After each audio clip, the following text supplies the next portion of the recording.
बिस्मिल्लाहिर्रहमानिर्रहीम। अस्सलाम वालेकुम students, I am Arshad Aziz, your physics teacher. आज हम डिस्कस करने जा रहे हैं एनएमडी कैट के लेफ्ट ओवर टॉपिक्स का टेस्ट नंबर 1।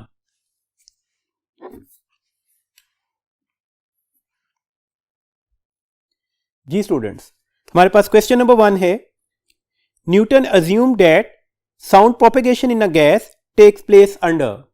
ऑप्शन ए है आइसोथर्मल कंडीशन, ऑप्शन बीटा है एडियाबैटिक कंडीशंस, ऑप्शन चार्ली है आइसोबैरिक कंडीशन और ऑप्शन डेल्टा है आइसोकोरिक कंडीशंस। तो न्यूटन ने अज्यूम किया था कि जब भी साउंड प्रोपेगेशन होगी उसमें टेम्परेचर रिमेन्स कांस्टेंट रहेगा, that's why Boyle's law applicable होगा। दिस मींस दैट कौन सी कंडीशंस को सेटिस्फाई करेगा?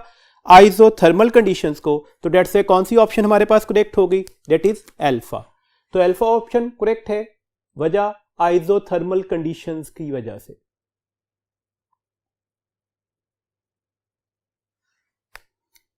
क्वेश्चन नंबर 2 है, velocity of sound in vacuum at 0 degree centigrade. Velocity of sound, sound mechanical waves है, mechanical waves को propagate करने के लिए मीडियम रिक्वायर्ड होता है। वैक्यूम का वर्ड की वर्ड है, तो डेट्स व्हाई हमारे पास कौन सी ऑप्शन ठीक हो गई? 0। साउंड प्रोपेगेट ही नहीं करेगी वैक्यूम के अंदर, तो डेट्स व्हाई हमारे पास कौन सी ऑप्शन ठीक हो गई? That is Charlie. Question number 3, speed of sound in a medium depends upon. हमने बताना है किसी भी मीडियम में जो स्पीड ऑफ साउंड है वो किस पर डिपेंड करती है। Speed of sound in a medium का फॉर्मूला क्या होता है? That is the E/ρ square root. इसका मतलब है speed of sound in a medium depend करेगी इलास्टिसिटी पर और डेंसिटी ऑफ दैट मीडियम पर। दैट्स व्हाई हमारे पास कौन सी ऑप्शन ठीक हो गई? Option delta, both A and B, where alpha option है इलास्टिसिटी और बीटा ऑप्शन है डेंसिटी। क्वेश्चन नंबर 4 है, विच of the following has maximum value of gamma, where gamma is equal to the, आप सबको पता है गैमा क्या होता है, ये रेशियो है molar specific heat at constant pressure की molar specific heat of constant volume. आपने बताना है कि गैमा किस गैस के लिए मैक्सिमम वैल्यूज होगी। तो हमारे पास जो ऑप्शंस दी गई हैं, पहली ऑप्शन है मोनोटॉमिक गैसेस, बीटा ऑप्शन है डायटोमिक गैसेस, चार्ली ऑप्शन है पॉलीटॉमिक गैसेस और डेल्टा ऑप्शन है all have the same values. तो ऑब्वियसली कौन सी ऑप्शन ठीक हो गई? Monoatomic gases. मोनोटॉमिक गैसेस के लिए जो गैमा की वैल्यूज होती है वो क्या होती है? That is 1.6। तो दैट्स व्हाई कौन सी करेक्ट ऑप्शन है? That is alpha. नेक्स्ट हमारे पास क्वेश्चन है जी, question number 5, sound travel faster in moist air because at STP। Option alpha है moist air is heavier than dry air, option beta है the value of the gamma of moist air is greater than of dry air, option Charlie है the pressure of moist air is greater than that of dry air, option delta है the density of moist air is less than that of dry air. तो इसकी वजह obviously density ही है। Density mess over volume के बराबर होती है, मतलब मॉइस्ट एयर का वॉल्यूम ज्यादा होगा तो ऑब्वियसली डेंसिटी क्या हो जाएगी? कम। और अगर डेंसिटी कम हो गई तो इस रिलेशन के अकॉर्डिंगली हमारे पास स्पीड ऑफ साउंड क्या हो जाएगी? ज्यादा हो जाएगी। तो speed of sound moist air में क्यों ज्यादा होती है? क्योंकि मॉइस्ट एयर की डेंसिटी कम होती है as compared to the density of the dry air. तो करेक्ट ऑप्शन हो गई डेल्टा। क्वेश्चन नंबर 6 है, the velocity of sound is increased by approximately when temperature is raises by 1 degree centigrade. तो speed of sound का अगर हम formula लिखें ना, VT, where T is the T degree centigrade is equal to the V0 या V0, where 0 या not को हम 0 डिग्री सेंटीग्रेड प्लस 0.61 T। तो ये फैक्टर आपको बता रहा है कि अगर हर 1 डिग्री का राइज आए टेम्परेचर में तो स्पीड ऑफ साउंड कितनी बढ़ जाएगी? 0.61 मीटर पर सेकेंड, या आप इसे लिख सकते हो 61 सेंटीमीटर पर सेकेंड। बात तो एक ही है। तो डेट्स व्हाई देखिएगा हमारे पास ऑप्शन अल्फा है 0.61 मीटर पर सेकेंड, ऑप्शन बीटा है 61 सेंटीमीटर पर सेकेंड, ऑप्शन चार्ली है 610 मिलीमीटर पर सेकेंड, ऑप्शन चार्ली है 610 मिलीमीटर पर सेकेंड। तो ऑब्वियसली ऑप्शन चार्ली भी ठीक हो गई। तो इसका मतलब है कौन सी ऑप्शन ठीक होगी जी? डेल्टा। जी नेक्स्ट क्वेश्चन है, question number 7, the velocity of sound in air at STP according to Newton's formula is. Newton formula के अकॉर्डिंगली वेलोसिटी ऑफ साउंड क्या होगी STP के ऊपर, तो डेट इज द 280 मीटर पर सेकेंड। ये हमारे पास कैलकुलेटेड वैल्यूज थी और आपको पता है ये गलत आंसर आया था। कितने परसेंट कम था आंसर जी? 16%। तो करेक्ट ऑप्शन है जी अल्फा।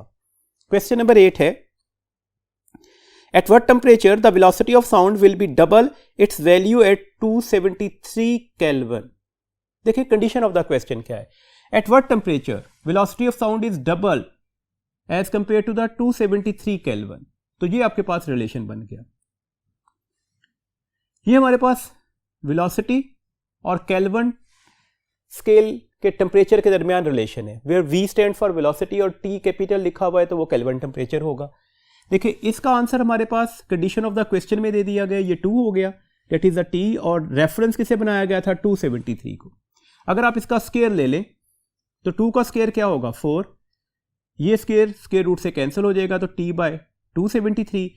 दिस मीन्स दैट 273 जाकर मल्टीप्लाई होगा तो आंसर मिल जाएगा 4 3s are 12, 4 7s are 28 plus 1 29, 4 2s are 8 और 2 ऐड कर दें तो 10, तो 1092 केल्विन आपके पास करेक्ट ऑप्शन होगी। तो करेक्ट ऑप्शन क्या निकल आई? बीटा। नेक्स्ट क्वेश्चन है जी, देखिए यहां पर हमारे पास ना बाज का एंट्री टेस्ट में लाजमी नहीं कि कैलकुलेशन के साथ एग्जैक्ट आंसर्स दिए गए हों, तो डेट से आपको यहां से वादे तौर पर नजर आ रहा है कि आंसर इस वक्त इस फॉर्म में दिया गया था, तो इसके अकॉर्डिंगली भी बीटा ऑप्शन ही ठीक है। और अगर कैलकुलेशंस के साथ होता तो फिर हम कैलकुलेशन के साथ एग्जैक्ट आंसर देते। एक बात सिंपल देन में भी रखिएगा, शॉर्टकट है। देखें जितने times speed of sound increase कर जाती है 2 टाइम्स, तो उसका स्केल ले लिया करें, और जो रेफरेंस टेम्परेचर होता है केल्विन स्केल का, नॉट सेंटीग्रेड, उसके साथ इसे मल्टीप्लाई कर दिया करें तो डायरेक्टली आपके पास आंसर्स मिल जाएगा। तो ये शॉर्टकट है आंसर लेने का। नेक्स्ट क्वेश्चन है जी हमारे पास, question number 9, beats can be heard when the difference of frequency is not more than. तो बुकिश इंफॉर्मेशन है, तो क्या होनी चाहिए? That is not more than 10 hertz. तो डेट्स हमारे पास करेक्ट ऑप्शन होगी डेल्टा 10 हर्ट्ज। क्वेश्चन नंबर 10 है, the temperature at which speed of sound in air becomes double its value at 0 degree centigrade. मैंने अभी आपको एक शॉर्टकट बताया, आपने टेम्परेचर फाइंड आउट करना है, तो जो रिलेशन आपको दे दिया गया हो, आप देखें कितने टाइम्स स्पीड बढ़ाई गई, 2 टाइम्स, तो उसका स्केल ले लें 4, और जो टेम्परेचर दिया गया हो उसके साथ मल्टीप्लाई कर दें। गलती नहीं करनी, आपने केल्विन स्केल पर इसकी वैल्यूज को लेना है टेम्परेचर को। तो टेम्परेचर 0 डिग्री सेंटीग्रेड दिया गया था ना, तो इसे केल्विन में कन्वर्ट करेंगे तो ये कितना हो जाएगा 273 kelvin. This means that answer कितना निकल आया 1092 केल्विन। अब देखिए ये केल्विन में आंसर निकला, अगर मुझे इसे सेंटीग्रेड में कन्वर्ट करना है तो क्या करना पड़ेगा, इसमें से 273 माइनस करना पड़ेगा। यहां पर 12 से 3 गए 9, 8 से 7 माइनस करें तो 1, और 10 से 2 माइनस करें तो 8, तो आंसर 819 डिग्री सेंटीग्रेड भी तो हो सकता है। दिस मीन्स दैट आंसर ये भी ठीक है, आंसर ये भी ठीक है, तो करेक्ट ऑप्शन कौन सी हो गई? Delta G. क्वेश्चन नंबर 11 है, for constructive interference the phase difference can be. Constructive interference के लिए फेज डिफरेंस क्या होता है? तो फेज डिफरेंस जो होगा वो 0 भी हो सकता है और पाए का इवन मल्टीपल होगा, मतलब 2 पाए, 4 पाए, 6 पाए एंड सो ऑन। तो इसके अकॉर्डिंगली हमारे पास कौन सी ऑप्शन करेक्ट हो गई जी? That is delta, this one is 0। बाकी सारी वैल्यूज में आप देखें कि पाए का ऑड मल्टीपल दिया गया है, तो पाए का अगर ऑड मल्टीपल फेज डिफरेंस निकले तो उसका मतलब है डिस्ट्रक्टिव इंटरफेरेंस हो रही होगी। क्वेश्चन नंबर 12 है, pressure of air and temperature becomes 4 times its effect on speed of sound in air is. देखें आमतौर पर स्टूडेंट ना इसमें इस फॉर्मूला से कंफ्यूज होते हैं। याद रखिएगा फॉर्मूला में नो डाउट प्रेशर एक वेरिएबल या पैरामीटर्स के तौर पर अवेलेबल है, लेकिन स्पीड ऑफ साउंड प्रेशर पर डिपेंड नहीं करती, बिकॉज प्रेशर और डेंसिटी में डायरेक्ट रिलेशन होता है। तो dates why speed of sound में वेरिएशन सिर्फ टेम्परेचर की वजह से आनी है, और डायरेक्ट रिलेशन है स्क्वायर रूट के साथ। डेट्स व्हाई अगर टेम्परेचर को 4 टाइम्स बढ़ा दिया जाए तो स्पीड ऑफ साउंड कितनी बढ़ जाएगी 4 अंडर रूट टाइम्स, और 4 अंडर रूट टाइम्स क्या हो जाएगी, डेट इज डबल हो जाएगी। प्रेशर की वेरिएशंस इसमें इन्वॉल्व नहीं करनी होगी, तो करेक्ट ऑप्शन क्या हो गई 4 दी। क्वेश्चन नंबर 13 है the speed of sound is maximum in solids because, इसकी वजह क्या होगी? देखिए speed of sound in a medium का फॉर्मूला क्या होता है? Elasticity divided by density whole under root. तो स्पीड ऑफ साउंड जो है वो डायरेक्टली प्रोपोर्शनल होती है इलास्टिक मॉडुलस के। दिस मीन्स डेट जिस मीडियम की इलास्टिसिटी ज्यादा होगी उसमें स्पीड ऑफ साउंड भी क्या निकलेगी? ज्यादा होगी। तो सॉलिड में स्पीड ऑफ साउंड ज्यादा होने की वजह यही है, solid are more elastic than the liquid and gases. तो दैट्स ए करेक्ट ऑप्शन क्या हो गई? चार्ली। जी नेक्स्ट क्वेश्चन है हमारे पास, question number 14। When two identical waves reach at a point simultaneously having same frequency, then the process may not be। अब आपके पास कौन सा प्रोसेस नहीं हो सकता? ऑप्शन अल्फा है इंटरफेरेंस।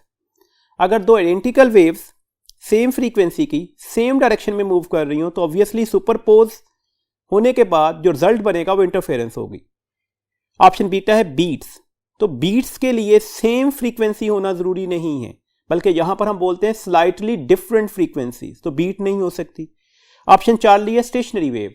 तो स्टेशनरी वेव के लिए भी सेम फ्रीक्वेंसी होनी चाहिए, आइडेंटिकल वेव्स होनी चाहिए, और किस डायरेक्शन में ट्रेवल करेंगी? In opposite direction. तो सुपरपोज होने के बाद रिजल्ट जो बनेगा वो स्टेशनरी वेव्स का होगा।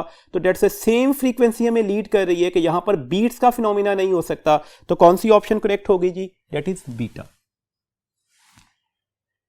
क्वेश्चन नंबर 15 है Laplace correction proves that propagation of sound through the air is। Laplace ने प्रूव किया था जो स्पीड ऑफ साउंड है उसकी जो प्रोपेगेशन होगी एयर में वो एडियाबेटिक प्रोसेस होगी, क्योंकि हीट ना एंटर होती है ना लीव करती है प्रोसेस में से। तो डेट से कौन सा प्रोसेस होगा? That is adiabatic process. तो करेक्ट ऑप्शन हो गई Charlie. Question number 16। Two interfering waves of the same frequency have an intensity ratio 16:1। The ratio of the intensities at the maxima and the minima is। सबसे पहले तो ये देखें कि intensity और एम्पलीट्यूड में रिलेशन क्या है। देखें हमारे पास सिंपल हार्मोनिक मोशन के टॉपिक में हमने पढ़ा था जो एनर्जी ऑफ अ वेव होती है वो हाफ के एक्स नॉट स्क्वायर होती है। तो एनर्जी या जो इंटेंसिटी है वो एम्पलीट्यूड के स्क्वायर के डायरेक्ट प्रोपोर्शन में होती है। तो डेट्स वाई ये रिलेशन बना इंटेंसिटी और एम्पलीट्यूड का। This means that amplitude is directly proportional to the intensity square root.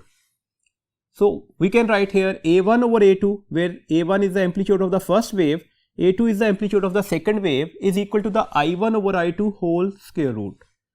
ये रेशियो दी गई थी 16:1 और अगर इसका अंडर रूट ले लें तो ये आंसर क्या निकल आएगा? 4:1। तो with the help of that relation हमने एम्पलीट्यूड्स की रिलेशन डिफाइन कर दिया। मैक्सिमा की इंटेंसिटी क्या होगी? ऑब्वियसली मैक्सिमा कब मिलेगा? जब दोनों वेव्स वहां पर आकर सुपरपोज करेंगी और एक दूसरे को रीइंफोर्स कर रही होंगी। तो डेट से उसे कैसे कैलकुलेट करेंगे? दोनों एम्पलीट्यूड्स को ऐड करके उसका स्केल लेंगे। एक एम्पलीट्यूड क्या था? 4। दूसरा एम्पलीट्यूड क्या है? 1। 4 + 1 कितने होते हैं? 5। और 5 का स्केयर क्या होता है? 25। तो मिनिमम कैसे लेंगे? जहां पर डार्कनेस बन रही होगी वहां पर ये दोनों एम्पलीट्यूड एक दूसरे को क्या कर रहे होंगे? कैंसिल कर रहे होंगे। तो dates a1 - a2 whole square. a1 की वैल्यूज क्या है? 4। a2 की वैल्यूज क्या है? 1 होल स्क्वायर। तो डेट्स 4 - 1 3। 3 का स्क्वायर क्या हो जाएगा? 9। तो आंसर क्या निकला? 25:9। तो करेक्ट ऑप्शन हमारे पास कौन सी होगी? That is delta. Question number 17। The ratio of the amplitudes of two superposing wave is 3:2। The ratio of the maxima and the minima intensity of the resultant wave is। Once again यही formula लगा। I maximum किसके बराबर आ जाएगा? That is directly proportional to a1 + a2 whole square और ratio क्या दी गई थी? 3:2। This means that A की एम्पलीट्यूड क्या है? 3 और दूसरे का एम्पलीट्यूड क्या है? 2। तो डेट से 3 + 2 कितने होंगे? 5 और 5 का स्क्वायर क्या हो जाएगा? 25। और मिनिमा की इंटेंसिटी क्या होगी? a1 - a2 whole square. Amplitude of the first wave 3, amplitude of the second wave 2। 3 - 2 कितने होते हैं? 1 और 1 का स्क्वायर क्या हो जाएगा? 1 ही। तो आंसर निकल आएगा 25:1। तो इसके अकॉर्डिंगली हमारे पास करेक्ट ऑप्शन हो गए चार्ली। नेक्स्ट क्वेश्चन है जी, question number 18, first law of thermodynamics is consequence of conservation of. तो फर्स्ट लॉ हमें लीड करता है या ये बताता है कि ये रीडेफिनेशन है law of conservation of energy की। तो हम इसे क्या कहेंगे, law of conservation of energy. Charlie option is our correct option. Question number 19 है, a close system is one in which. Simple सी डेफिनेशन थी हमारे पास थर्मोडायनेमिक्स के चैप्टर में, क्लोज सिस्टम, ओपन सिस्टम और आइसोलेटेड सिस्टम। तो आपने डेफिनेशन के अकॉर्डिंगली अपना करेक्ट ऑप्शन ढूंढना है। तो कौन सा क्लोज सिस्टम होता है जी, जिसमें मैस जो है वो तो बाउंड्रीज को क्रॉस नहीं करता लेकिन एनर्जी कर सकती है। तो that's why option alpha correct है। Mass does not cross boundaries of the system, तो एनर्जी मे डू सो। तो कौन सी ऑप्शन ठीक होगी, that is alpha. Question number 20 है, intensive property of a system is one whose value. Intensive property, ये भी डेफिनेशन में हम पढ़ा है चैप्टर थर्मोडायनेमिक्स में, हमने पढ़ा था कि इंटेंसिव प्रॉपर्टी क्या होती है, which does not depend on the mass of the system, like temperature है, प्रेशर है एंड एटसेट्रा। तो डेट्स वाई हमारे पास इस वक्त कौन सी करेक्ट ऑप्शन हो गई, बीटा। क्वेश्चन नंबर 21 है, an open system is one in which. कौन सा सिस्टम ओपन होगा, Charlie option, both energy and mass cross the boundaries of the system. जिसमें एनर्जी और मैस दोनों के दोनों बाउंड्री ऑफ द सिस्टम को क्रॉस कर दें, उसे हम क्या बोलते हैं, वो हमारे पास ओपन सिस्टम होता है। तो करेक्ट ऑप्शन क्या आ गई, चार्ली। क्वेश्चन नंबर 22 है, गैसेज हैव। तो आपको पता है गैसेज के पास दो मोलर स्पेसिफिक हीट्स होती हैं, molar specific heat at constant pressure and molar specific heat at constant volume. तो इसका मतलब है करेक्ट ऑप्शन कौन सी हो गई, बीटा। बीटा ऑप्शन एक बार पढ़ देता हूं, to values of the specific heat.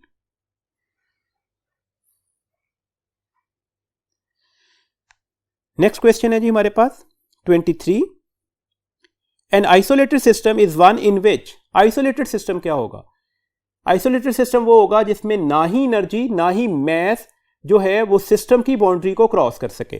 तो इसका मतलब हुआ option beta, neither mass nor energy crosses the boundaries of the system is known as the isolated system। तो कौन सी ऑप्शन हमारे पास करेक्ट हो गई, that is beta. Question number 24 है, which of the following quantity is not the property of the system। Property of the system, option alpha है pressure, option beta है टेम्परेचर, ऑप्शन चार्ली है specific volume और option delta है heat. तो obviously heat जो है वो property of the system नहीं होगी। तो डेट्स द करेक्ट ऑप्शन कौन सी होगी, delta, that is heat. Question number 25, which of the following is the property of a system. अब प्रॉपर्टी ऑफ अ सिस्टम क्या है, प्रेशर। ऑप्शन अल्फा है pressure and temperature, obviously correct option हो गई। Option beta है internal energy, ये भी ठीक हो गया। ऑप्शन चार्ली है वॉल्यूम एंड डेंसिटी, ये भी ठीक हो गया। तो इसका मतलब है कौन सी ऑप्शन ठीक हो गई, all of these and this one is the delta. Question number 26, which of the following is not the intensive property.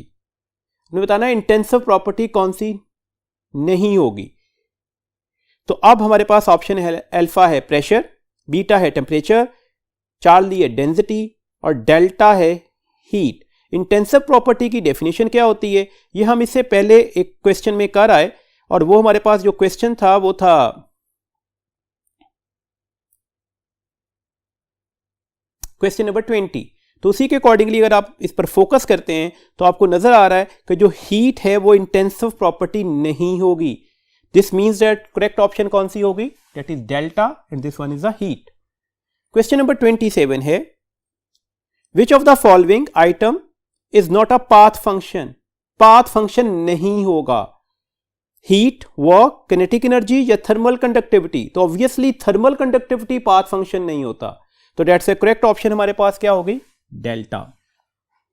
Question number 28 है, heat and work are the path function. Obviously path पर depend कर रहे होते हैं ना, तो heat भी path function है, वर्क भी पाथ फंक्शन है। तो that's heat and work are the path function. Charlie is our correct option. Question number 29 है, two bodies are said to be in thermal equilibrium if they have the same. Thermal equilibrium कब achieve होगा, जब दोनों bodies का temperature same होगा, if they have the same temperature. तो that's correct option हमारे पास क्या होगी, that is alpha. Question number 30 है, in an isothermal change internal energy, isothermal change है, कौन सा चेंज आइसोथर्मल होता है? जिसमें टेम्परेचर क्या होता है? कांस्टेंट होता है। अगर टेम्परेचर कांस्टेंट हो गया तो ऑब्वियसली इंटरनल एनर्जी का चेंज क्या होगा? वो जीरो होगा। वाइल द इंटरनल एनर्जी क्या होगी? वो कांस्टेंट ही होगी। तो हमसे इंटरनल एनर्जी पूछी गई तो that would be remains constant, तो करेक्ट ऑप्शन हो गई डेल्टा। ये था जी लास्ट क्वेश्चन इस टेस्ट का। होपफुली आपको तमाम बातें बहुत अच्छी तरह से समझ में आ गई होंगी। अपना बहुत ख्याल रखिएगा। Wish you best of luck. Allah Hafiz.